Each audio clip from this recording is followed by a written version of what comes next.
Wake up and grab your coffee, Fargo. Good morning and thanks for joining us for Morning Coffee with Dr. Berry. I'm Ryan Arthur, weight loss expert at Wellness District Medical Weight Loss, and here with me every Wednesday is your host, Dr. Spencer Berry. We have an incredible low sugar show for you today, all about low carb diets. What is a low carb diet?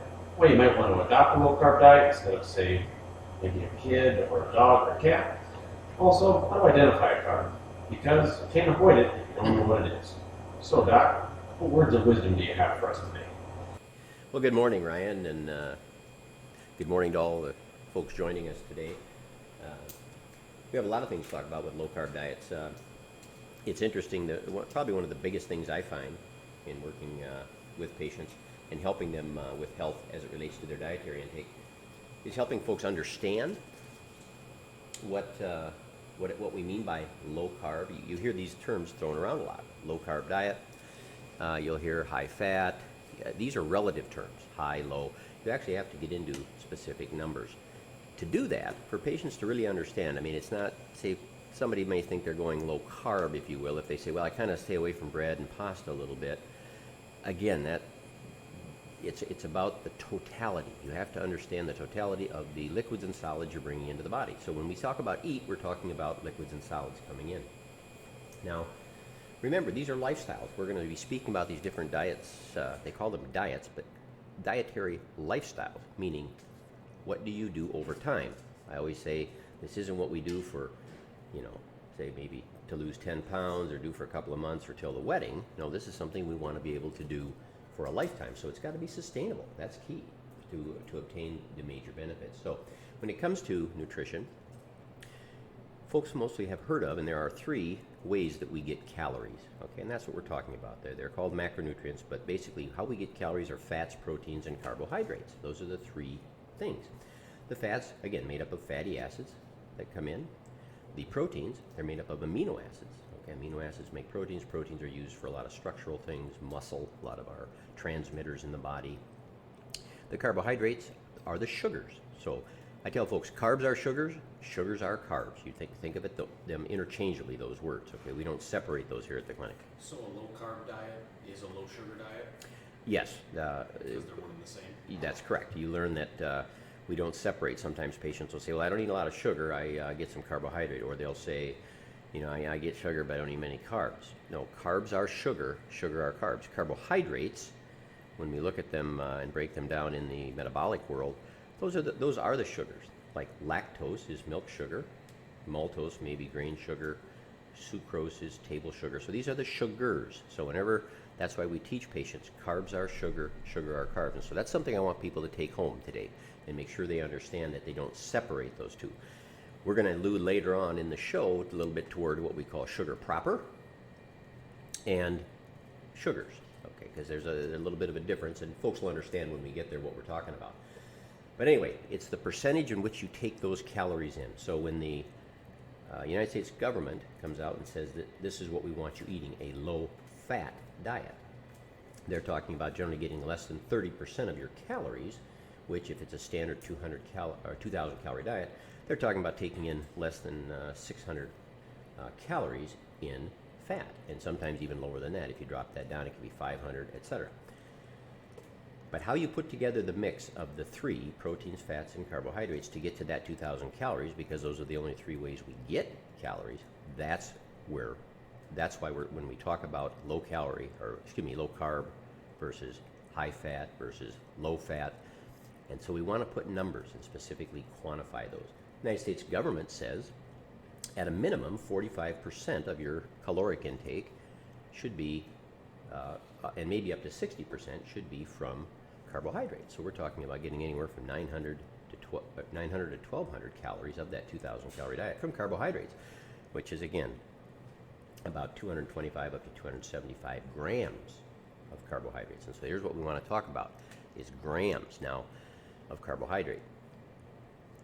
In a quote low carbohydrate, most people are talking about levels at least under 125 to under 100 grams. So you can see that's less than half of what is at the lowest end of what is currently on the USDA guidelines.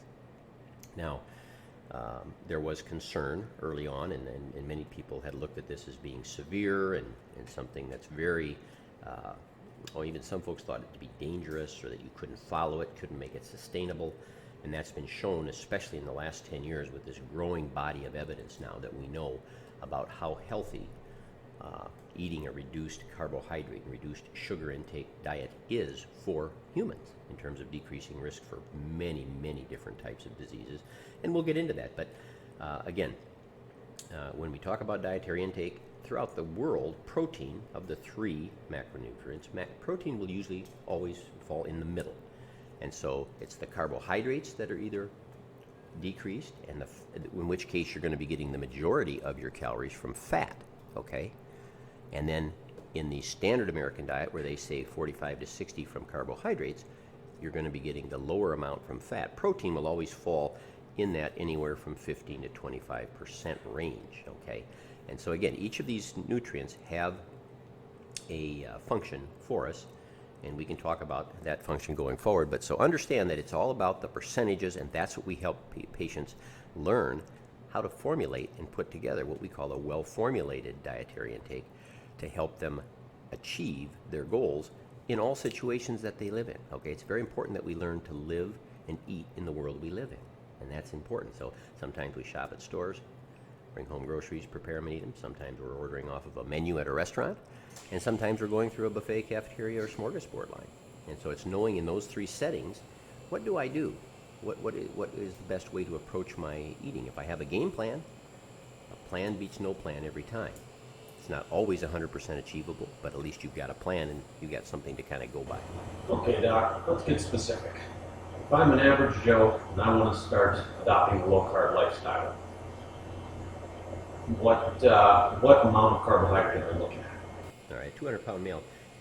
And again, we will use a body composition, because not all 200-pound males are the same, depending on how much skeletal muscle mass they have and how much body fat they have. So very important, again, for patients to understand that as we move through the years, at any age in our life, but especially as we move through the years, we want to hold on to lean tissue, bone and muscle, and we want to get rid of fat tissue. We have two types of fat. We have the subcutaneous or superficial fat that lives right under the skin that we carry in our back, our buttock, our thigh. And we also have the visceral fat. Now, the visceral fat is the fat living in the abdominal cavity behind that rectus or abdominal muscle.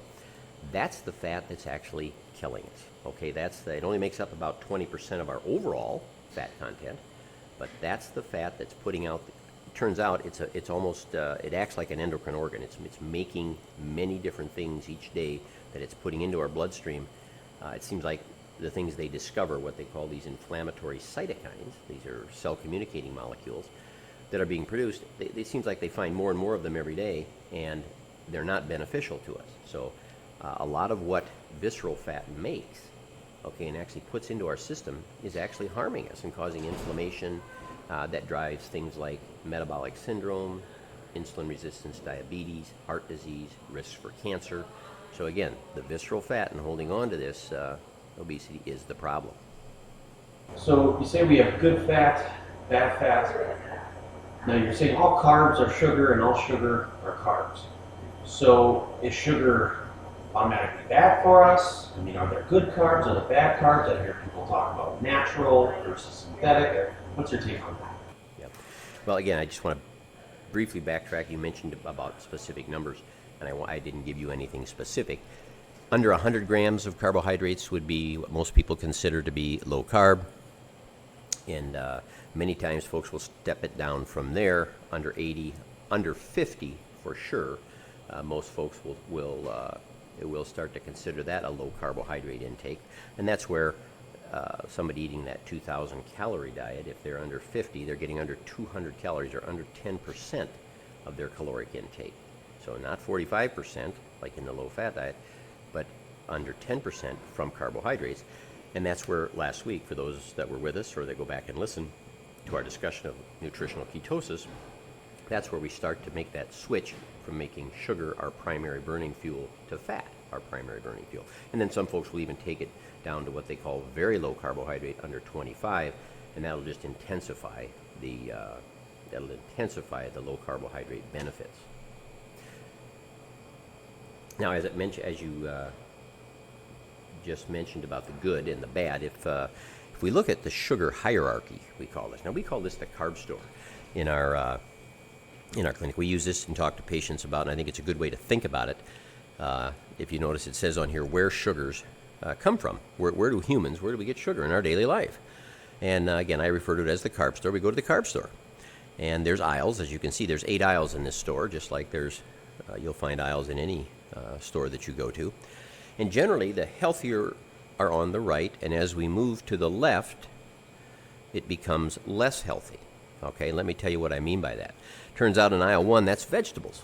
Okay, vegetables are there's carbohydrates. There are some sugars in them, but again, they come with fiber when they come with vegetables, and they tend to be more of the complex carbohydrates, the starches, the larger ones, that are a little more difficult for the body to break down initially, and so as we break those down, it regulates the amount and how fast the sugar gets into the system. So as I like to say, Mom was right, eat your vegetables, okay? Fruits, that's nature's dessert, and we do find carbohydrates in fruits, but again, whole fruits. We want folks eating vegetables specifically. Fruit is nature's dessert. As I said, cutting up a bowl of fruit for dessert is an excellent idea.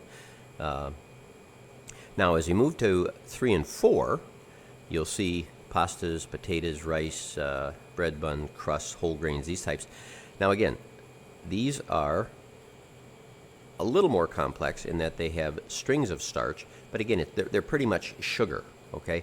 If you get down into some of the breads, those are a little more highly refined, and actually some of those bleed over into aisle 4, where you find the chips, crackers, pretzels, and popcorn. Again, these are very highly refined, very small, easily digestible carbohydrates, which again spike blood sugar, spike insulin release, and basically help generate more fat storage when we bring in too many of them too quickly, because there's nothing to blunt their intake. And so, again, aisles 1 and 2, the healthiest, aisle 1 being preferred over 2, and then minimizing and learning to identify. The biggest thing is identifying 3 and 4 and understanding that when you're eating from aisles 3 and 4 and getting any of these, and we tell the patients that to just recognize that these are sugars.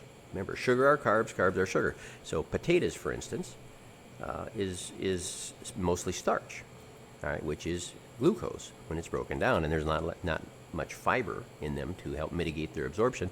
If you ask a diabetic what happens to their blood sugar after they eat a plate of pasta or potatoes or rice, they'll tell you their blood sugar skyrockets, okay? Because this is sugar. And the same thing with chips, crackers, and these things in aisle 4. So to have a few of them now and then, yes, but budget them, know it, and know that, yes, I am eating in the carbohydrate store. Moving over to aisle 5, that's alcohol. Alcohol is a carbohydrate. You basically ferment sugars to make alcohol, okay? So you do have, it's a... You're ruining people's day. Yeah, I realize that. And again, understand that to be on a low carb, if you will, or a restricted sugar diet does not mean you can't have alcohol. We teach patients it's all about budgeting. We budget time, we budget our finances, learning how to budget our carbohydrates, and that includes alcohol. And we teach patients how to factor in the alcohol that they're going to consume in terms of their low carb. You can't just that's one thing that you can't just look on a nutrition facts and say, gosh, it says alcohol, not carbohydrate. The reality is it is a carbohydrate, and because of how it's metabolized specifically in the liver, it has an impact. And we, again, show folks how to do that. But by all means, it doesn't mean you can't drink alcohol. So you're telling me that my grapes and my potatoes are in the same nutritional category as my vodka sodas and my Morgan diets? They are carbohydrates, okay? They are handled a little bit differently in terms of metabolism by the body, but they're, so I wouldn't call them the same, okay? Each of these can be handled a little differently. Again, alcohol is a toxin to the body. These other aisles are not toxins. And whenever the body takes in a toxin, it has to work on it first. And in this case, we break that down, specifically alcohol in the liver. A little bit of it will cross the blood-brain barrier, obviously, and that's where the effects of alcohol on our mental status has impact. But so again, I wouldn't call them the same, but the bottom line is they're carbohydrates and they have to be factored in. Now, aisles 6, 7, and 8, again, I always say most people identify this as sugar. When we talk about sugar proper, they think of things that are sweet, okay? And this gets back to, again, you mentioned good carbs, bad carbs. The more highly refined and more simple the carbohydrate or sugar is, that's kind of what we talk about as the bad carbs. And you'll find a lot of them in, those are the ones that taste sweet on your tongue, okay? If you take a highly refined carbohydrate in, like what you find in cookies, cakes, brownies, pies, muffins, like you note, candy, aisle 7, basically candy, or any of these beverages, juice, soda pop, they taste very sweet, right, when you take them in. They're easy to break down, and we taste that. Whereas when you eat, say, vegetables, they don't taste sweet on your tongue. They have sugar in them, they have carbohydrate in them, but that gets broken down later on in the process as we go through the digestive system, so they don't necessarily taste sweet. So aisles 6, 7, and 8, these are very, again, when we're talking for when people are wanting to reduce weight, okay, aisles 6, 7, and 8 are the big ones, okay, in terms of really initially cutting these down pretty significantly. We don't tell patients you can never have any. We say budget them, but for weight loss. And then they get factored in as we get more toward a healthy, what we call right weight. When patients are healthy metabolically, they can start to handle more of these. And again, they learn how to take them in. What's interesting about the human body, Ryan, is that the more sugar we take in, the more we want. The less we take in, the less we want. And that's true of all humans. That's just the way it works for humans. And that's correct. And humans find that out very quickly when they start a low carbohydrate or low sugar diet. A lot of them are worried and say, well, you know, I crave that a lot. It seems like I have.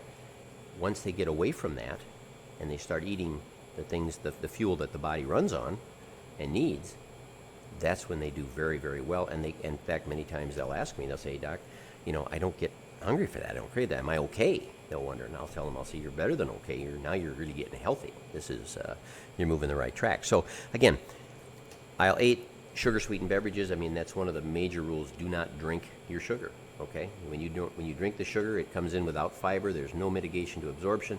You absorb that very quickly. You rapidly spike blood sugar levels, which sends out insulin from the pancreas. And I tell patients, somewhat in jest, I'll say you're actually starting to make fat before you put the cup down. And so again, we don't drink your sugar. Eat an orange, don't drink orange juice. Okay, eat an apple, don't drink apple juice. Those are the types of things. Now, the sports drinks, obviously, some of them have a lot of sugar. There's things like Powerade Zero, and some of these, and we teach patients, again, how to read the label. Reading labels is so important. And we teach patients how to find and tell if there is carbohydrate or sugars, okay, because you can't look at the label on the front. You've got to be able to read the one in the back, because that label up in the front, they can kind of say what they want. There's certain rules that go with that, but they stretch them as far as they can. And there's a lot of misinformation, if not disinformation, on many of them. So now you notice we have weight loss shakes and weight loss bars in aisles 8 and 7. Some of these, the reason we put those are, some of these are very good. There are a lot of supplemental shakes that can be used, or supplemental weight bars that can be used for folks on restricted sugar diets. But many times, again, they're called protein bars, and they've learned that if they call themselves protein bars, that'll turn your head in the store. But if you actually learn how to read the label, some of them will have 8 grams of protein and 8 teaspoons of sugar in them, when in reality they should have about 15 to 20 grams of protein and less than 2 teaspoons of sugar. So we teaching patients how to recognize carbohydrates. And so if folks will look at this and understand that basically if you're looking across the board here, this is where we get sugars, okay? And so anything that walks, crawls, swims, or flies, that's a protein. You think about chicken, pork, beef, again, if it walks, crawls, swims, or flies, that's protein, all right? And obviously looking at the fats, which come from cooking oils, things like butter and cheese. Avocados have a lot of fat in them. Mayo, ranch dressing, sour cream, cottage cheese. So again, we help teach patients how to get the majority of their calories from fats. There's some very delicious recipes that can be made and things that can be purchased, because fat is where the flavor is. And yet fat does not bump up insulin. And so this idea that fat makes you fat is not true. it's the sugar that bumps the insulin, and human beings don't overeat fat in the absence of sugar. That's another important piece to remember. So a low carb diet is essentially also a higher fat diet. That's correct. You're going to be taking the majority of your calories for the day in fat. So what specific health benefits then come from a low carb diet? Since you are eating more fat, you're eating lower carb, why do a low carbohydrate diet as far as from a health standpoint? I mean, it's nice if we're losing weight and we're looking good in a swimsuit, but are there any other benefits to a low carb diet? Well, exactly. A lot of times they are used, as you mentioned, for weight reduction, because again, a lot of times folks think of diet as weight loss. That's the way we've all been trained to think of that. We think of it as something that is short term, right? It's going to be, I'll do it again, as I said, for 2 weeks, 10 pounds, or until the wedding, whatever. And then boom, I'll go back to what I was doing. I look at it as doing something unsustainable, something that I'm going to do it, I'm going to hate it. It'll involve restrictions, suffering, withholding. Oh, I'll just get through it, and then when I'm done, oh, good, I go back to whatever I'm doing. No, we're talking about a lifestyle. This is what's important, because that's where you get those health benefits you're talking about. So yes, as it relates to weight loss, compared to a low-fat diet, the diets lower in carbohydrates tend to have a significantly lower or significantly greater amount of weight loss when you look at the randomized controlled studies that have been done well, sometimes 2 and 3 times the amount of weight loss with low carbohydrate intake versus low fat intake. But also, probably touching now mostly on the issue you're talking about, is the visceral fat. We talked about that earlier. The visceral fat that lives in the abdominal cavity makes up about 20% of our overall fat, but that's the fat that is causing us health problems. And these lower carbohydrate diets decrease visceral fat much more than low fat diets. And so, again, in terms of getting at what's causing us health issues, there are some tremendous benefits from the lower carbohydrate versus the lower fat intake diets.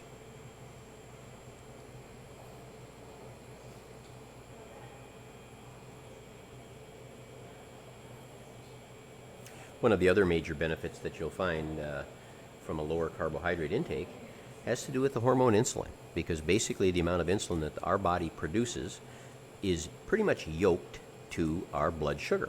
When we take in carbohydrates, again, carbs are sugar, sugar are carbs. We take in these carbs, our blood sugar goes up, the pancreas sends out insulin.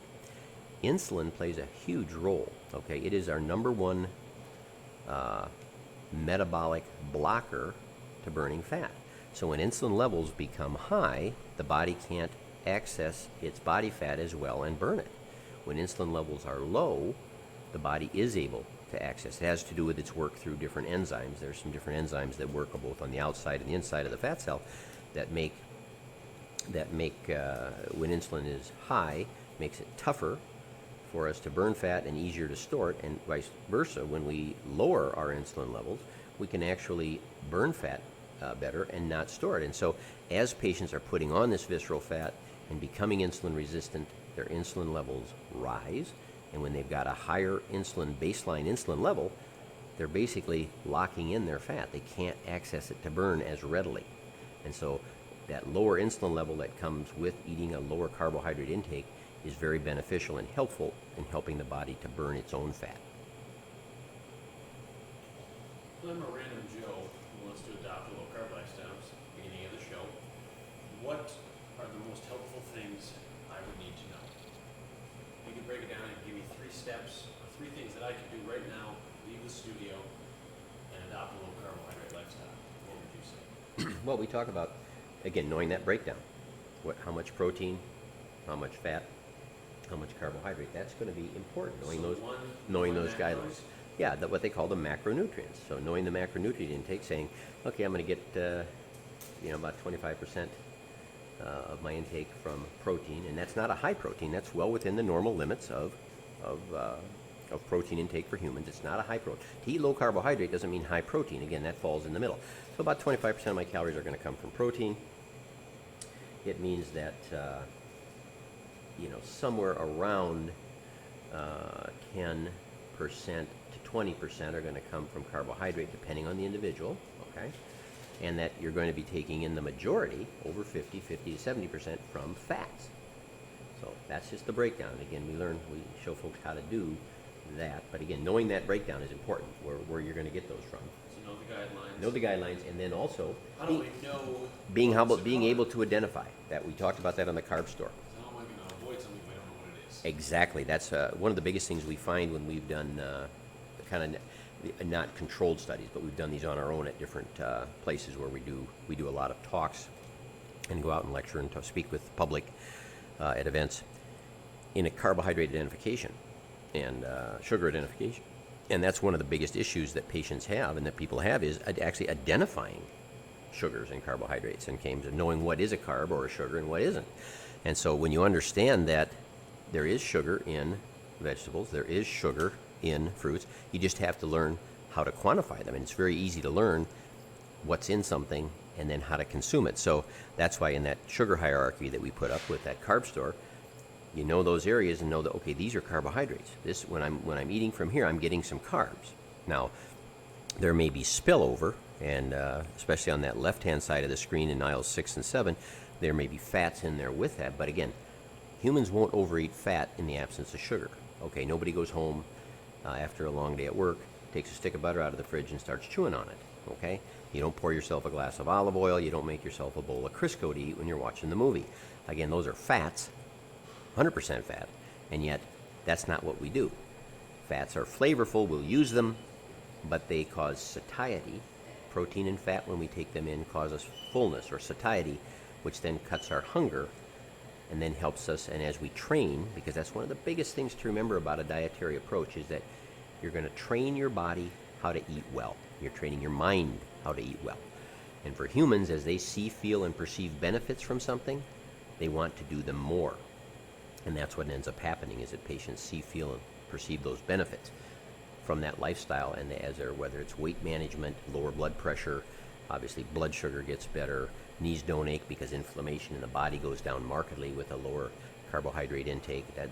That's all been scientifically proven. And there's now some different things with ketosis and very low carbohydrate intake that they've known as far as seizure control, but also for things like anxiety and depression. These are being used with some success. All right, so know my macros, know what I'm getting as far as protein, carbs, and fat. I need to be able to identify a carb, so the carb store helps with that. Then, Well, I I think- know I should stay away from chocolate cake, but, you know, every once in a while I have people who come over who like to have chocolate cake. I like to have a little something sweet after I eat dinner. Can I keep it in my fridge? I Yeah. mean, it doesn't do me a whole lot of harm just sitting in my fridge, does Yeah. it? Well, the whole idea is arming the home base, if you will, because meaning in your house, I tell patients that you don't need to keep anything in your house that you don't eat. All right. A lot of times people say, "Well, I've got to keep this here in case so and so comes over," whether it's the grandkids or family, whatever. And the reality is, no, you don't need to keep anything in your house that you don't eat. You're going to have a lot of good food in the house, and you'll share it with anybody, and it's all good food, and they can eat it. But you don't know. Do you have to have that in the house? No, because if it's in the house and if it's sitting in the fridge, okay, anything that you don't eat, believe me, it's easier to pass it up one time in the grocery store than it is to pass it up literally every minute, every hour of every day that you're at home. So again, you want to get those things out of the environment. Somebody who's trying to stop cigarette smoking does not keep a pack of Marlboro Lights in the drawer, okay? They usually try to keep that out of the environment so that it helps get away from, while they're making those changes, it helps get away from that access. The other thing I would say is that when patients are wondering about keeping things in the house, I usually, again, use the example. If you ask a non-smoker, do they normally keep a package of Marlboro Lights around the house so that in case somebody comes over that does smoke, that they have some for them, Yeah, right? you wanna be a good host. Yeah, that's right. You want to be a good host, and maybe they should have some Salem for the menthol smokers. And of course, people laugh when they hear that, and they say, "Well, no, that's who would do that?" But the reality is, again, a non-smoker doesn't keep cigarettes around their house, and so if it's not something you eat, if it's not on your menu, so to speak, you don't have to have it. Now, again, doesn't mean you can't have a special treat now and then. Yeah, what if grandma gives you, some kind of sweet treat? And grandmas like to bake. What if they give you some cookies? Yeah. Well, again, that's exactly right. You're always be polite. You thank them. It's very nice. Sometimes you may be at a gathering where somebody's made something and said, made this just for you, you know. And again, so you have a little bit of a piece and move on. Because remember, it's what you do over time that is the big deal. We're not talking about no carbohydrates, and we're not talking about never. We're talking about developing a lifestyle where your general focus and your general thought is to avoid. And so, again, if a grandmother makes cookies for you, you thank her, you know, you can have a cookie or two, etc., and then move them on. Okay, Doc. Fact or fiction for you? I'll just respond fact or fiction.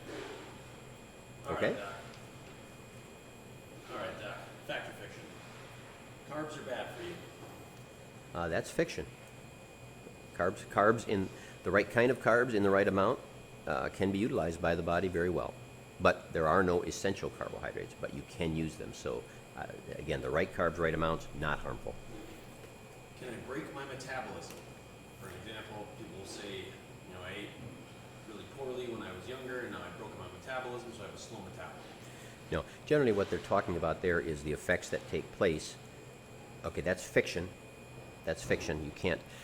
They're talking about changes that take place as they start to, say, store body fat, and insulin resistance comes into play, and so their metabolism changes somewhat. But the good news, and I tell everybody at the clinic as we work with them, that the nice thing about what we do, because we're using the science, I always say they will not be the first person that defies the laws of human nutrition and metabolism. All right, so that as they start to learn to eat well, feed the machine what it needs, the body writes its own ship every time. And I've watched this now. I've been doing this, working with dietary intake for patients for about 9 years now, which is getting to be a significant part of my medical practice of over 33 years. As patients learn to eat well, their body responds. So you do not break it. It's not like, well, it's never coming back. But you do have to then focus on making these changes and be consistent. Does exercise cause weight loss? Again, multiple studies. This is a myth, fiction. Again, I'm sorry, I'm not giving you the quick answer that you're looking for. That is fiction. It is many times believed, diet and exercise, diet and exercise, diet and exercise. You see it all the time. We refer to it as nutrition and activity, okay? And I always say never the twain shall meet, meaning your dietary intake is your nutrition, and your physical activity that can be structured as an exercise, or it might be a more non-structured, like you're out mowing your yard and working in the garden, or doing chores. I mean, you're getting a lot of activity, physical activity then. And they have done studies over 6 months, half a year or better, where people do various amounts, either mild, moderate, or significant exercise, structured exercise, without a dietary intervention, and weight loss is very minimal. And so again, something we see here at the clinic many times are patients who come in and say, I have a personal trainer and I've been working out and doing it, and I have, either not dropped any or a couple of pounds, it's been a year, and they're frustrated. And those folks, I always say, you are going to do beautifully, because as you start to adopt the proper nutrition along with that activity, and literally within 2 weeks they are jaw dropped at how their body responds. Again, so your body will respond. You won't break it. And but also patients are very pleasantly pleased to find out when they come to the clinic, it's not like we're going to say you got to start exercising 2 hours a day. No, and in fact, we just say, increase your activity as tolerated. All right, try to put a few more steps in your day. But basically, what we're seeing is that over 90% of what we weigh is based on what we put in our mouth, that liquid and solid. So as you start to eat well, I mean, we've had patients here in the clinic that are in wheelchairs, and they lose weight when they're eating well. And so, yes, once you put the two together, it can be a home run, okay? Because being fit, which is what exercise helps us do, is be fit. The more fit we are at any weight, the healthier we are. We know that. Studies indicate this. But when it comes to weight loss, that's based on what we put in our mouth. Well, that's all I have for you today, Doc. Thanks again for joining us for another episode of Morning Coffee with Dr. Berry. If you have any questions, comments, concerns, or ideas you would like us to address in the show, please email us at staff@fargowellnessdistrict.com. Join the Doc and I back next Wednesday morning when we discuss the vegetarian diet. Doc, any final words? Well, again, the main thing is to remember this is something you learn to do. A lot of people don't look at dietary intake or learning to eat as a skill. Learning to drive they view as a skill. They had to learn how to do that. maybe learn to speak a foreign language or play a musical instrument, and they realize it's something that you practice and get better at. Well, the same is true of dietary intake. You have to get the right information, and then you have to stay with it. You have to be persistent, okay? You won't be perfect, but you can be persistent, and over time you learn and get better just like you do with all those other activities. So approach it as a skill, and that's probably one of the most important things about your nutritional intake over time, is developing that skill and making it better. And we find that when we take this approach with patients, they do beautifully.